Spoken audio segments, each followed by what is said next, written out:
नमस्कार, live cities की night bulletin दिन भर बिहार में आपका स्वागत है। मैं हूं आपके साथ प्रीति झा। खबरों की शुरुआत करेंगे, लेकिन उससे पहले एक नजर डालते हैं आज की सुर्खियों पर। जेपी नड्डा ने राजद का बताया मतलब, सारण में गरजे राजनाथ सिंह। चिराग ने तेजस्वी को चेता दिया। कोविशील्ड पर उठ रहे सवाल पर तेजस्वी की बड़ी मांग। सुरक्षा छीनने पर गुस्से में लाल हुए मुकेश सहनी। ललन सिंह के लिए चुनाव प्रचार करने पहुंची लेसी सिंह। मीसा भारती का पीएम मोदी पर विवादित बयान। आरा में बालू घाट पर 50 राउंड फायरिंग। पटना में स्वर्ण व्यवसायी से 10 लाख की लूट। बिहार में लू का अलर्ट। और अब खबरें विस्तार से। भाजपा के राष्ट्रीय अध्यक्ष जेपी नड्डा ने मुजफ्फरपुर में जनसभा को संबोधित किया। जनसभा में मंच से ही जेपी नड्डा ने इंडी गठबंधन और लालू परिवार पर भी हमला बोला। नड्डा ने राजद का मतलब बताते हुए कहा कि ये रिश्वतखोर जंगल राज दलदल है। इंडी गठबंधन पर कहा कि घमंडिया भ्रष्टाचारियों का कुनबा है। इनमें आधे बेल पर हैं और आधे जेल में हैं। नड्डा ने इंडी गठबंधन को राम विरोधी और देश विरोधी बताया। नरेंद्र मोदी 10 साल से सेवा कर रहे। हमारा लक्ष्य गरीब कल्याण और सुशासन है, तो दूसरी तरफ राजद और कांग्रेस है जो परिवार कल्याण और कुशासन की ओर ले जाएगी। सारण के बीजेपी प्रत्याशी राजीव प्रताप रूढ़ी आज नॉमिनेशन किए। नामांकन के बाद राजेंद्र स्टेडियम में जनसभा हुई, जिसमें रक्षा मंत्री राजनाथ सिंह, भाजपा नेता रविशंकर प्रसाद, शाहनवाज हुसैन समेत कई बड़े नेता शामिल हुए। इस मौके पर राजनाथ सिंह ने कहा कि राजीव प्रताप रूढ़ी एक कुशल पायलट है। मुझे भरोसा है कि वो बाकी सभी को हवा में उड़ा देंगे। उन्होंने आगे कहा कि सारण की जनता को पीएम मोदी की गारंटी पर भरोसा है। उन्होंने आगे कहा कि बिहार में लालटेन युग की वापसी नहीं होनी चाहिए। एनडीए प्रत्याशी चिराग पासवान ने हाजीपुर लोकसभा सीट के नामांकन किया है। नॉमिनेशन से पहले चिराग ने अपने आवास पर गणेश पूजा कर आशीर्वाद दिया। चिराग ने कहा कि आज उनके लिए बेहद ही भावुक दिन है। सबसे ज्यादा आज मुझे मेरे पापा की कमी महसूस हो रही है। आज से पहले हर बार वह मेरा हाथ पकड़कर नामांकन कराने ले जाते थे। मुझे पूरी उम्मीद है कि जिस तरीके से हाजीपुर की जनता ने मेरे पापा को प्यार दिया है, उसी तरीके से मुझे भी उनका विश्वास मिलेगा। इस दौरान उन्होंने तेजस्वी यादव को चेतावनी देते हुए कहा कि आरक्षण को लेकर मेरे खिलाफ बयानबाजी बंद करें, नहीं तो कानूनी कार्रवाई करेंगे। नेता प्रतिपक्ष तेजस्वी यादव ने प्रधानमंत्री नरेंद्र मोदी पर एक बार फिर से निशाना साधा है।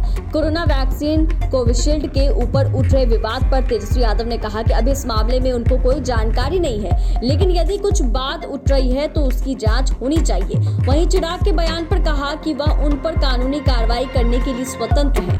तेजस्वी किसी से डरने वाला नहीं है। चिराग बड़े भाई हैं, वह जो भी कार्रवाई करना चाहते हैं करें, उनका स्वागत है। दूध का दूध और पानी का पानी हो जाएगा। वीआईपी सुप्रीमो मुकेश सहनी को केंद्र से मिली Y+ सुरक्षा हटा ली गई। इसे लेकर अब बिहार में सियासत शुरू हो गई है। सुरक्षा हटाए जाने पर मुकेश सहनी ने कहा कि एक बयान के कारण उनकी सुरक्षा हटा ली जाती है। उन्होंने आरोप लगाया है कि बीजेपी उन्हें मरवाना चाहती है।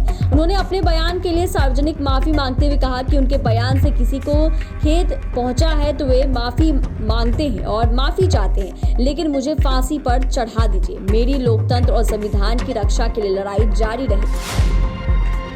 मुंगेर से उम्मीदवार ललन सिंह चुनावी मैदान में है। ऐसे में मंत्री लेसी सिंह उनके लिए चुनाव प्रसार करने बाढ़ पहुंची। लेसी सिंह ने कहा कि सभी समाज का वोट जदयू के ललन सिंह को मिल रहा है, इसमें कोई दो मत नहीं। ललन सिंह के पक्ष में लोगों में काफी उत्साह है। वहीं तेजस्वी यादव पर निशाना साधते हुए लेसी सिंह ने कहा कि युवाओं को नौकरी नीतीश कुमार दिए हैं। जो ये कह रहे हैं कि नौकरी हमने दी है तो 15 साल में क्यों नहीं दी। विपक्ष को लेकर खुले मन से कह दिया है कि कोई असर नहीं होने वाला है। सामने कोई रहे, लेकिन हम लोग भारी बहुमत से जीतेंगे।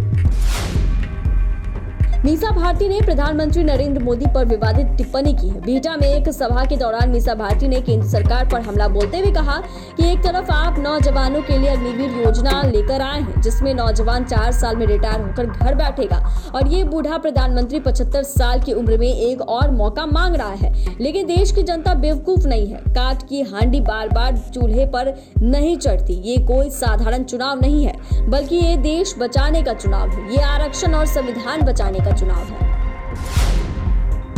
भोजपुर में घाट पर बालू माफियाओं के बीच वर्चस्व की लड़ाई हुई। इस दौरान करीब 50 राउंड फायरिंग हुई। घाट पर काम कर रहे 2 मजदूरों की मौत हो गई। वहीं घायलों की अब तक कोई जानकारी नहीं मिली है। घटना की सूचना मिलने के बाद मृतक के परिजन घटनास्थल पर पहुंचे और स्थानीय थाना को सूचना दी। कोइलवर थाना की पुलिस घटनास्थल पर पहुंची और मामले की जाँच में जुट गई है। पुलिस ने दोनों मजदूरों के शवों को पोस्टमार्टम के लिए आरा सदर अस्पताल भेज दिया है।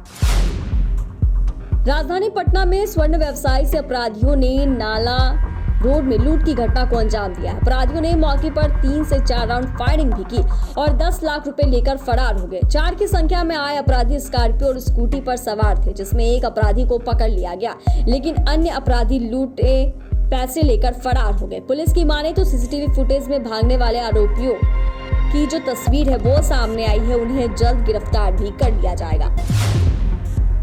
बिहार में पिछले 1 हफ्ते में लू का दौर चल रहा है। मौसम विभाग की ओर से जमुई, भागलपुर और कई जिलों में लू को लेकर ऑरेंज अलर्ट जारी किया गया है। वहीं औरंगाबाद, गया, नवादा, जहानाबाद, नालंदा, सीतामढ़ी और मधुबनी में लू को लेकर येलो अलर्ट जारी किया गया है। मौसम विभाग की ओर से बताया गया है कि अभी 3 मई तक इससे राहत नहीं मिलने वाली है। चैनल को सब्सक्राइब करें, फेसबुक पेज को लाइक करें। धन्यवाद।